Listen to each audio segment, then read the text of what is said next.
Claire, guess what? What? It turns out we're actually cis. After all, we did it! Oh, man. Yes, this is always what I wanted. No, wrong direction.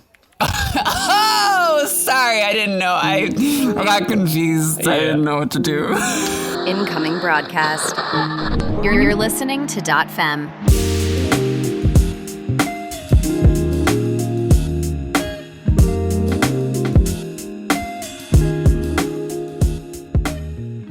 Welcome to another episode of .fm. I am your host, Danielle Gonzalez. I'm Claire. So today we're talking about the internet, the queer history of the internet, and the impact it had on the queer community and the fight for queer liberation. Take a spin, now you're in with the techno set. You're going surfing on the internet. Nice.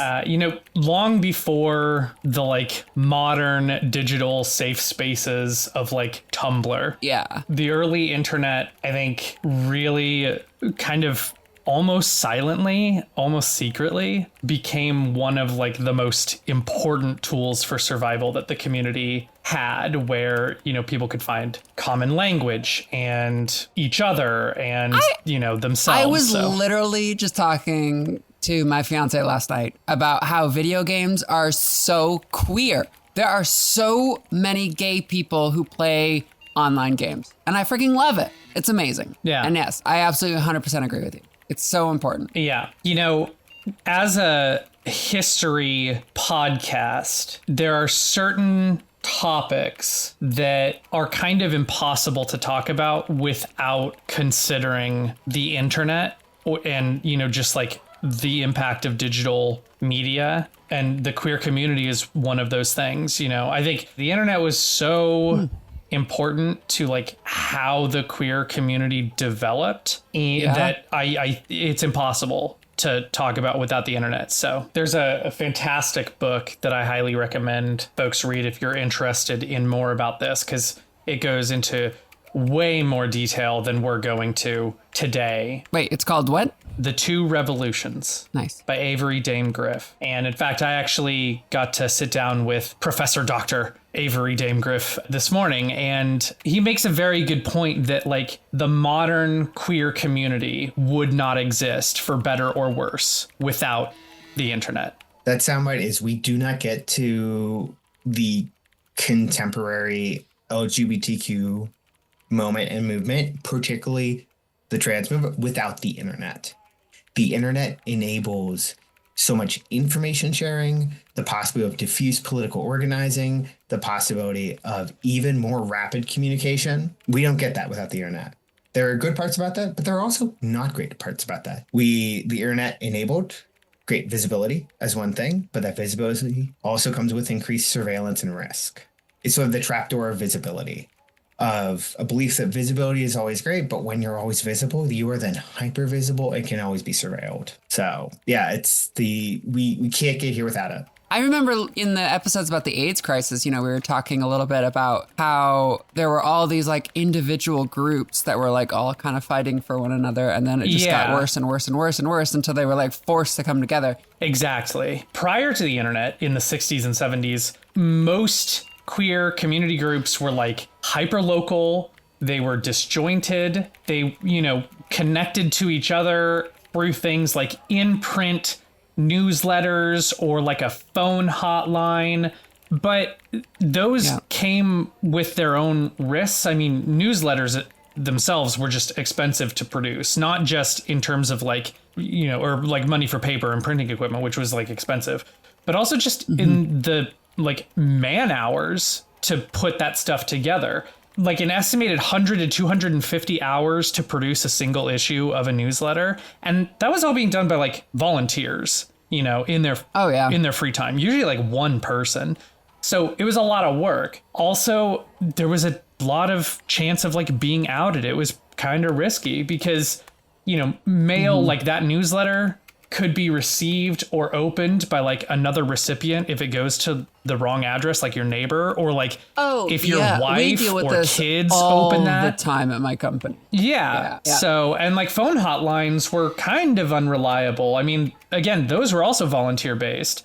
So like you could call anytime and leave a message, but like though you only get callbacks during specific working hours when those volunteers are actually there. Right. And again, who knows who will answer the phone when they call back. But with the advent of like the internet, you know, online communities were able to replicate those same kind of core features of the group and newsletter system, but also expand on it. It was easier to produce content with fewer resources. You could communicate like more quickly and asynchronously. You wouldn't have to wait for someone to necessarily call back. You could reach out further to other groups that weren't specifically in your area. The impact for like rural folks was incredible. It was huge. Not to mention like the anonymity. Well, and like for the most part, it was more private, even at home. Yeah. You know, it's something that like that early age of the internet, we were just kind of like left to our own devices and able to explore in the ways that we needed to, especially as growing adolescents. And it just helped you find, I'm sure too, just like a nice little core group of people that, you know, you felt connected with. And all of a sudden I was like, oh wait, what's gender fluid? Yeah. Oh. Well, and I think that's a great point.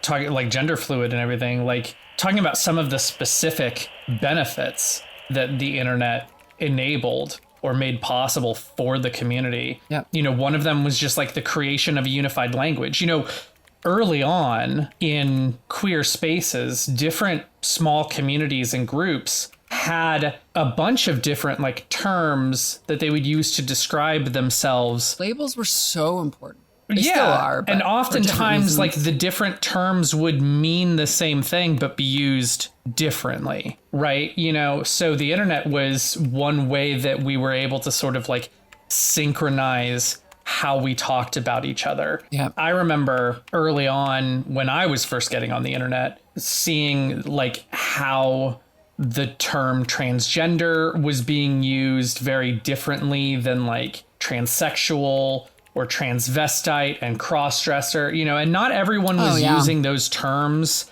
in the same way.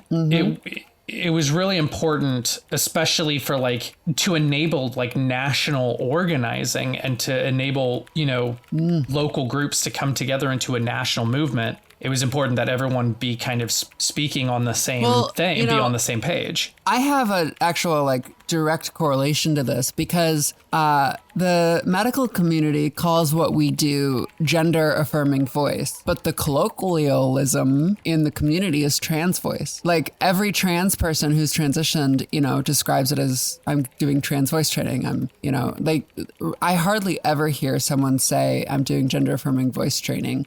And like, you know, I think that terminology definitely has a place. But the largest community for gender affirming voice training, which is like something like 200,000 people, is called trans voice. And it is, and it has been. Some of the biggest people who do this work call themselves trans voice coaches. And it's one of those things where like the medical community wasn't necessarily connected into the communities themselves, you know, but they needed a way to sort of have a larger umbrella, and rightfully so. But those on the internet, like they ascribe themselves to trans voice training as opposed to gender affirming voice training, and I find that really interesting. And so everything that we point to, also like at Seattle Voice Lab, is all trans voice training. Yeah. Anyway. Well, and like the medical and clinical community was so important, especially in those early days, in terms of like how words were being used. Yeah. A lot of the definitions that people used early on were the like medical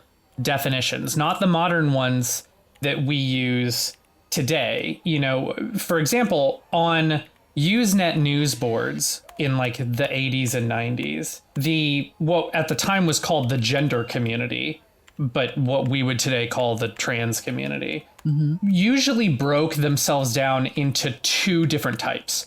Transsexuals, who they were defining themselves as like people who have had or are pursuing SRS, bottom surgery, and transgendered, or people who were not at all pursuing SRS, and some were even like adamantly opposed to it. My dad found one of those articles and got all up in arms about it. And he asked me, like, are you transsexual or are you just transgender? Right. Well, and that, because those definitions, that definition of like transsexual comes directly from like the medical community and clinical studies. Remember, like that term was coined by Magnus Hirschfeld, who was like a doctor and sexologist. But through being able to interact and talk with each other, folks were able to have those conversations about like, okay, well, when you say crossdresser, what do you mean? And this is what I mean. And maybe we should all get on the same page about the terms that we're using. Yeah. You know, we commonly use the word cisgender now. It's common, it's common every use. day. Yeah. Merriam-Webster put it in the dictionary Did a they few years really? back. Yeah. Nice. That originally comes from Usenet in the early 90s. Like, it didn't start seeing wide adoption until like the mid 2000s after, I believe, Julia Serrano put it in her book Whipping Girl. But like, it was originally coined on Usenet in these like chat groups on the early internet. That's right. And that's actually, you know, kind of, that's what's, I think, kind of fun about that word is like seeing how the definition like changed and was used. That's part of why I opened the episode with that joke about, you know, we're cis now. Early on Usenet, they're sort of like developed these two different camps around like trans rights. And one camp was very focused on like advancing civil rights. And the other camp was very focused on like subverting gender norms and overthrowing the patriarchy, right? And those two different camps used the term cisgender in two different ways. The group that was more focused on civil rights, which usually consisted of folks that identified as either cross-dressers or transsexuals. They used the term cisgender to mean not trans, kind of in the similar to how we use it today. But the other group used it specifically to mean, very specifically to mean, your gender identity matches your expression. So by their use, you and I would be cis women now because you and I have both had bottom surgery. Oh my God. I've done it. Isn't that wild? I've done it. I've subverted gender. Watch out, world. Have you though? Because those folks would argue that you have simply reinforced the cisgender ideal. Oh, God damn it. Now I'm more confused. Yeah, I know. The early internet was a confusing place, but it was through these like conversations that we were able to have. We were able to kind of come up with these common definitions that we now use today. And now everyone's kind of on the same page. It also was just like an information repository. Like prior to this, folks that were starting to like question their sexuality or gender identity, they would oftentimes have to start their search by just going to a local library or going to like an adult entertainment store, like a porn store. Oh, yeah. And the problem with that is that at libraries, the information you usually found was very like clinical. But what if that's not part of your cross-gendered expression? So like the information at libraries wasn't necessarily accurate, not necessarily representative of like the, you know, the actual lived experience of someone. The information at porn stores definitely wasn't necessarily accurate. It was definitely skewed in a different direction. But also, when you go to the library and you want to, let's say it's the early 1980s, and you're just beginning to question your gender identity, and you want to learn more about trans people. So you go to the library and you try to check out Renee Richards' autobiography, right? But then you have to walk up to the desk. You have to look the librarian in the eye. You know, there's that, like, you can't really be anonymous. I remember when I was a teenager, first experimenting with gender and cross-dressing and everything, I would like go to Walmart and buy my own like women's clothes. And I remember every time going to pay for them feeling so awkward and having to come up with some bullshit excuse for like buying for my girlfriend or something. Oh, yeah. So like it allowed you to have like this certain amount of anonymity, being able to like access that information without necessarily being outed. Yeah. You can have the newsletter emailed to you instead of like sent physically to your house where a family member could find it. Also, it allowed these small local groups to start to like connect with each other and coordinate later on, you know? And what I found particularly interesting when I was studying this was that prior, because of like the worry of being outed, especially in like the trans community and like trans adjacent communities, most often the goal of transition was to like complete your transition to a point that you passed, and then members would go what's it was called going stealth, or passing. I also learned this term in my research was woodworking, which Oh my God. was to blend into the woodwork. But like, yeah, you would have like young queer folks that would join a community group, complete their transition or self-discovery, and then disappear. So I met a transitioner who was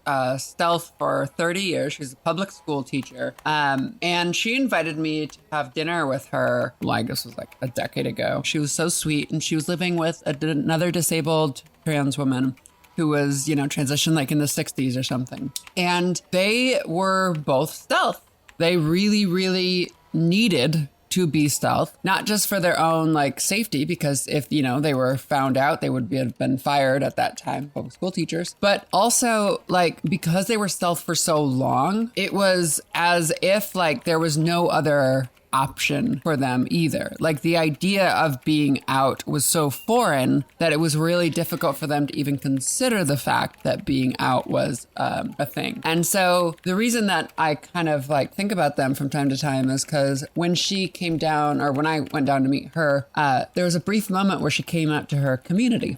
She was part of a sport. She came out and, wanted to tell her friends. And the way that she was treated, at like 70 or 80 years old, however she was, forced her back into the closet. Mm-hmm. But yeah, she was stealth for 30 years in public education. And I just can't even imagine that. Like, she had no queer friends, like no one in her life, could have those shared experiences. She didn't have that community attached to her. And you know where I bet she did find that community? Online. That's right. You guessed it. Online. Yeah. Yep. Also, I think the most common benefit that we think of with the internet, the one that I had the most experience with, I'm sure you did too, was just like being able to explore your identity and experiment. Oh, yeah. In addition to like finding other people and like support, just that ability to like experiment with yourself. That level of anonymity in like being able to create a new name, like a username that's not necessarily tied to your IRL name, right? Oh, yeah. It let you play with like new names and pronouns. Yep. You could role play and even date online to try and like sort of experience what that was like. But it offered this like non-destructive self-description and ideation. And by non-destructive, I mean like you could play with like your style without having to like commit to like a haircut or, something like that. Yep. But they acted as like, support groups and counseling as well. I saw a lot of stories about, users who were grappling with their gender and sexuality while they were already married, and finding support online for how to come out to their spouse and their kids. There were even stories of like online marriage counseling that actually saved multiple marriages for folks after they came out, which, is really cool. Like really like wildly cool. Yeah.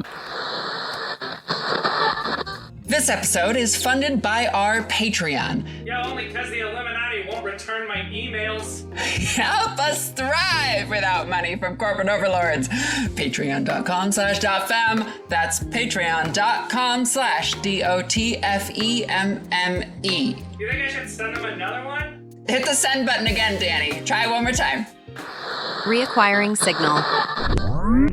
But there were a few like key like internet technologies that developed, you know, what we think of as the internet today. And I think it's really interesting to go through and look through these.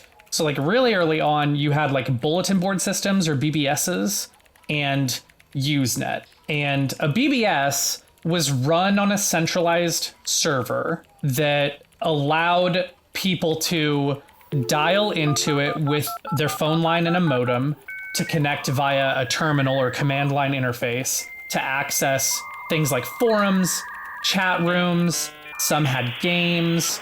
They had file libraries where they could share these, you know, files like listservs and newsletters or reproductions of like rarer books that your local library might not have that you could just print off instead, that kind of stuff. Usenet was kind of like a BBS, but it was, instead of running on like a single server, it was decentralized. And the distributed, you know, it used a distributed message board system, which is kind of a precursor to modern forums. Because of the distributed nature of Usenet, it was harder for like governments and institutions to like monitor or censor. Users could post and read messages on various message boards. It was actually very similar to like 4chan in terms of like, not necessarily in terms of content, although Usenet was known for getting very like flame war-y and controversial. So I guess maybe it is sort of similar in content, but also in terms of like layout and the way that like messages went back and forth. The first BBS launched in like 1978. But they really started taking off in like the mid 80s. I didn't think it was that early. I said earlier, I thought it was like late 80s, but mid 80s, even like 1978. Wow. Yeah, BBS is, yeah, like, yes, early. This is like first iteration of the internet kind of stuff. First gen. Yep. Yeah. Like by the late 80s, you know, local group newsletters were compiling and publishing lists of like different BBSs with their phone numbers so that you could, you know, dial into them and whatnot. But it is important to know that because users had to dial in with their phone line, especially early on, most BBSs were still pretty local. They were restricted to your area code. I mean, not restricted. You could dial to a further away one, but like long distance calls were expensive, and the longer you stayed connected, the more expensive they got. So you could rack up very expensive bills trying to connect to a far away BBS. So a lot of BBS connections were still pretty local. And these, you know, BBS environments, these bulletin board systems operated kind of exactly like their name implies. That's why they were called digital bulletin board systems. They acted like the community bulletin board where, you know, like at a coffee shop or something, you would write a note and pin it up there. And local BBS groups would often have like in-person meetups, and they would post like location and meeting times and stuff. So they were still pretty local, but by the mid 80s, they were starting to become interconnected through larger, you know, worldwide networks like FidoNet, for example, which allowed more affordable connections to BBSs outside one's area code.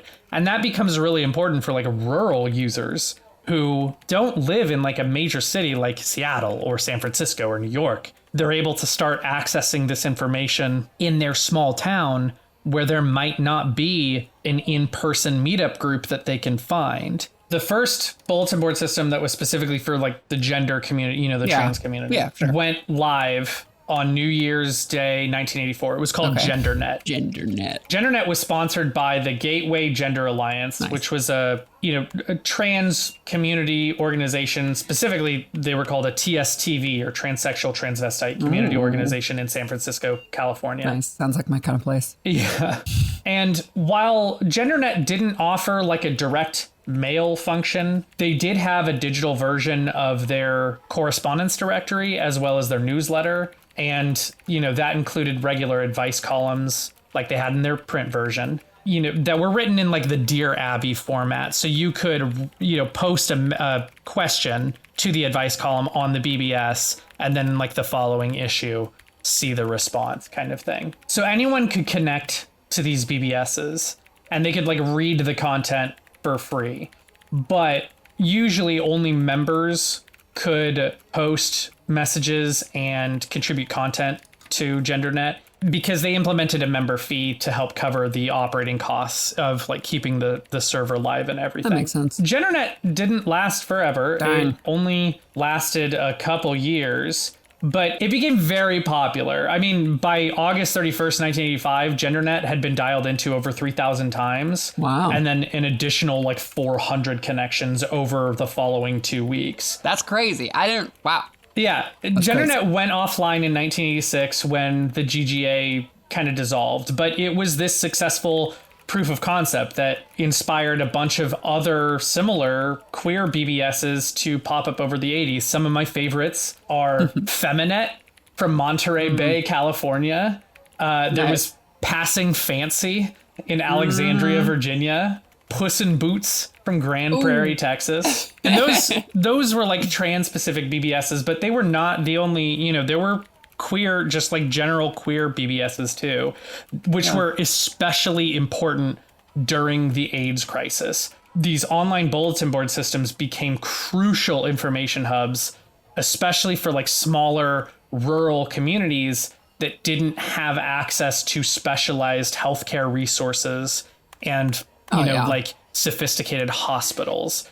Probably one of the most famous was AEGIS, or the AIDS Education Global Information System. I think we learned about that. Yeah, it was very big. They had all kinds of like online literature about AIDS and stuff that you could dial into and access on your computer, which was like really important, both for the anonymity because of the stigma that people suffering from AIDS had, not just, queer folks, but anyone that had AIDS, but also just for the quick access. You didn't have to wait to call a hotline at 11 o'clock at night because the volunteer was only available to answer the phone between 11 p.m. and 2 a.m. your time, right? You could go on at, when it was most convenient for you, post your question or search for the, research document about a particular treatment you were interested in and get that information when you needed it.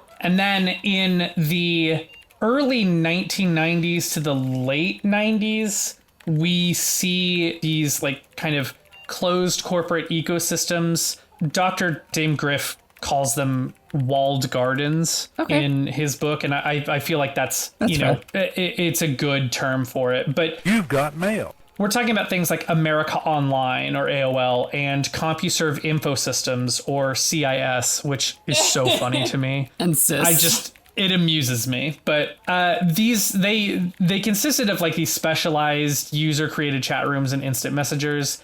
BBSs and Usenet, they had a bit of a relatively steep learning curve because, you did have to like know the phone number. You had to have a modem. You had to be able to connect the modem to your computer. So there was a bit of a learning curve to connect to those.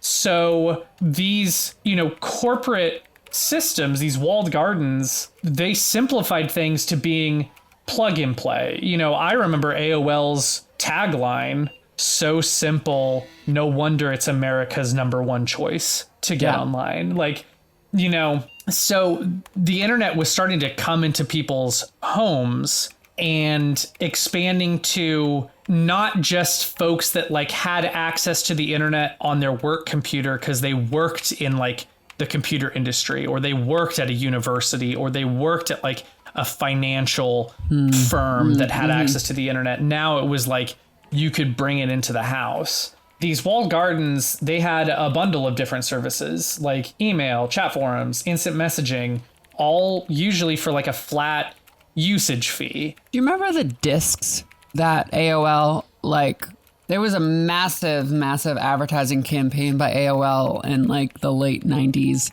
And I think that's a huge part of why the internet became a thing.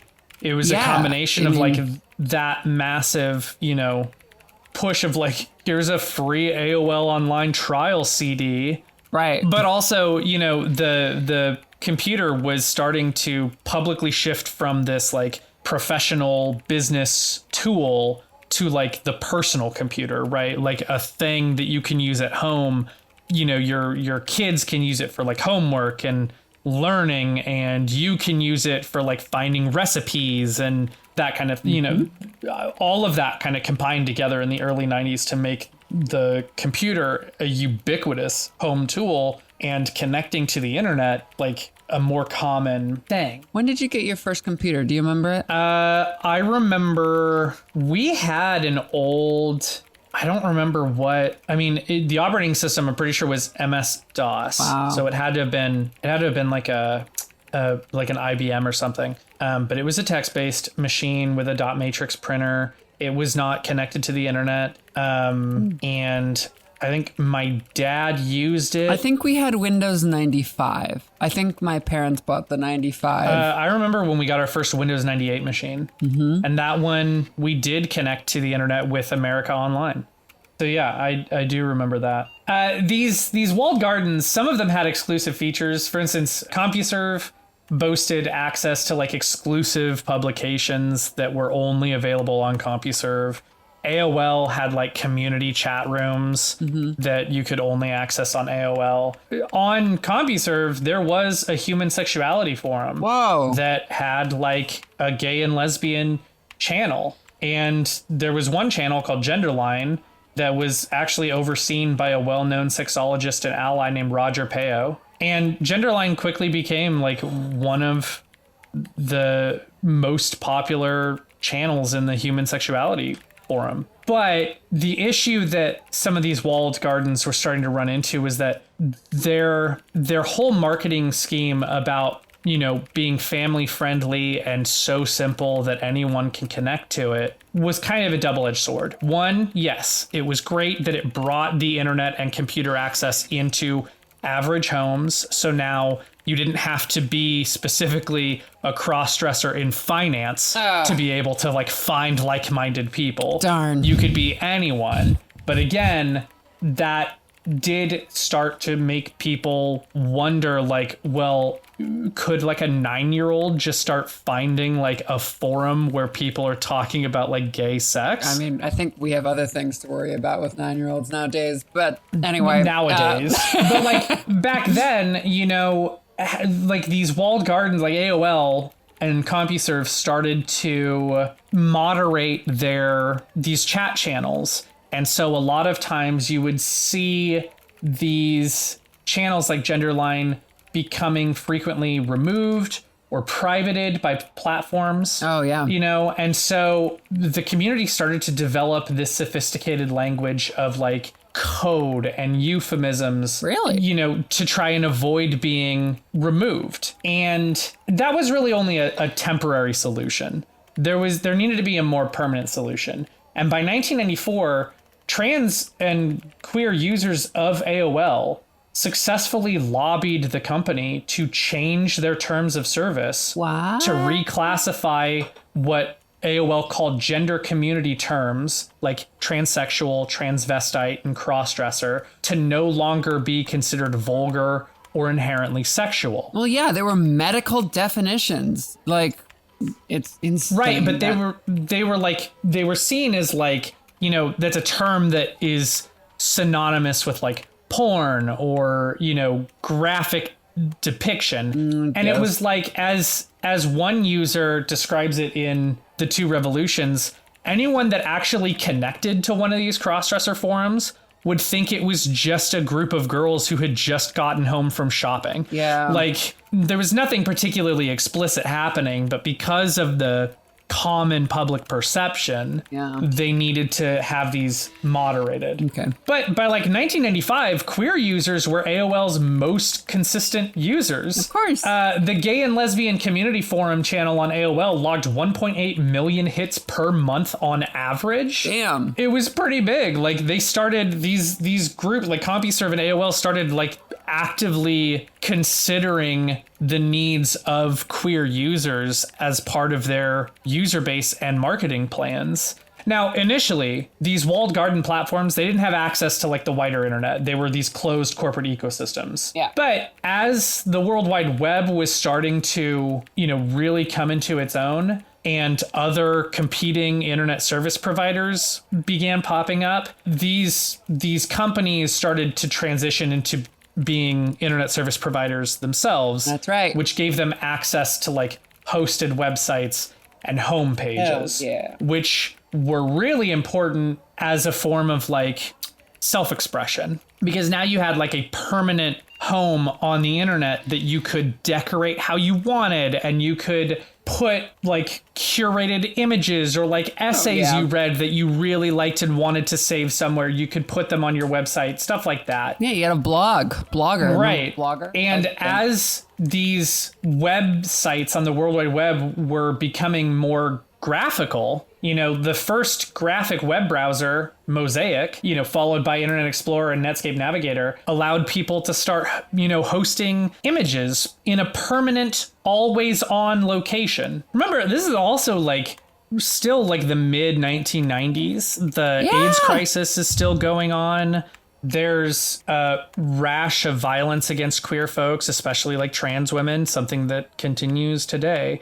So like memorial web pages became very common and important for the queer community, where, people could make essentially virtual tombstones for their loved ones, whether that was a victim of AIDS or a murdered trans woman like Rita Hester. Oh, yeah. These home pages were not just important for like young queer folks to like express themselves. And don't get me wrong, they absolutely were important for that. The internet was hugely important for queer youth at this time. But it was also very important for like, memorial web pages too, because remember, like we talked about in the AIDS miniseries, a lot of times folks that died from AIDS, their bodies were not handled by funeral homes. So they oftentimes did not have an actual tombstone or a grave. Yeah. So having these digital tombstones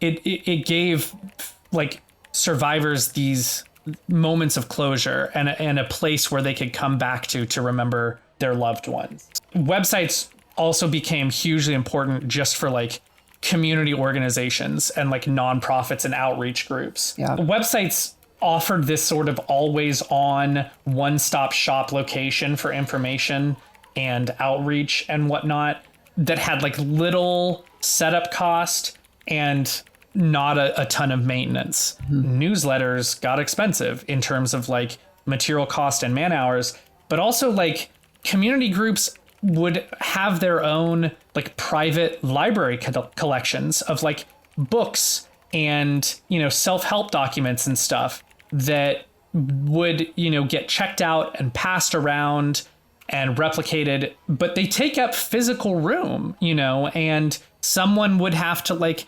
move those around from place to place. Now you can host those digitally, so you don't need to pay for rent anymore. You don't need to pay for like electrical utilities other than like to keep a computer connected kind of thing.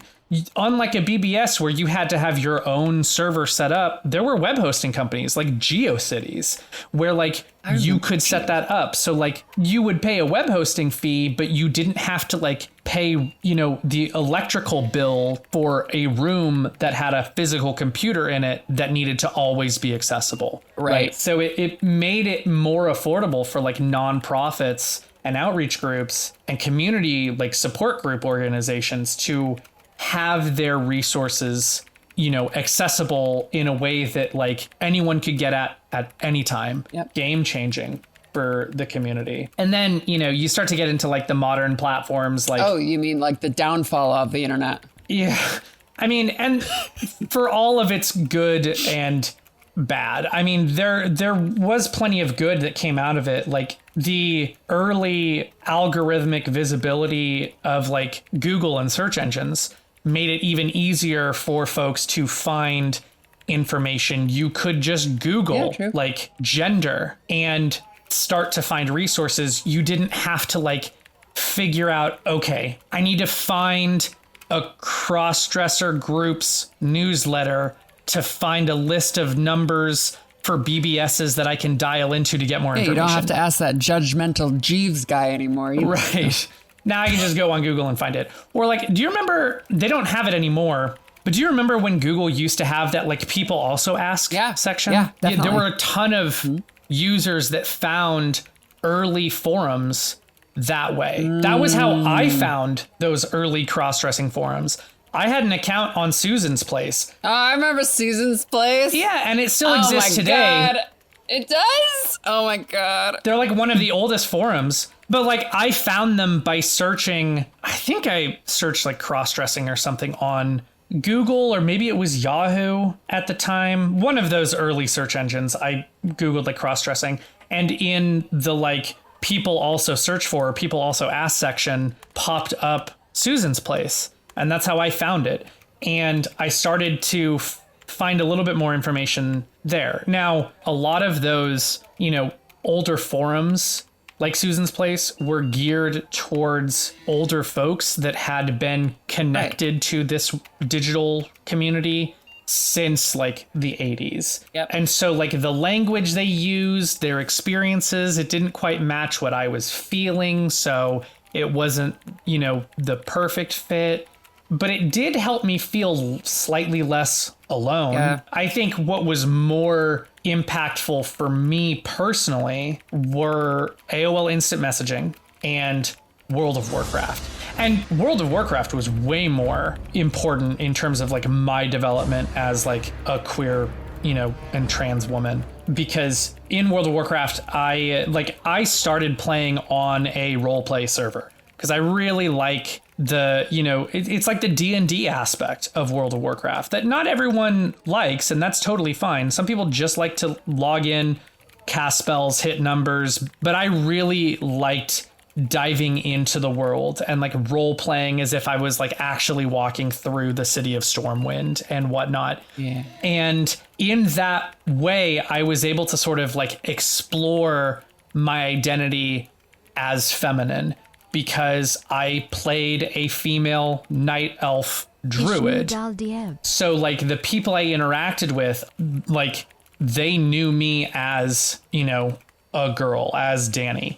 And that was like how they saw me. That was how they interacted with me. That was how I got to express myself. It was a big part of like how I figured out, you know, what my femininity meant to me and like how my gender identity was expressed. And it, you know, it wasn't perfect. It still took me a while to like really solidify that I was trans and come out. But like that was a big part of that journey. I was just a RuneScape GF chopping yew trees and making runes. That's fair.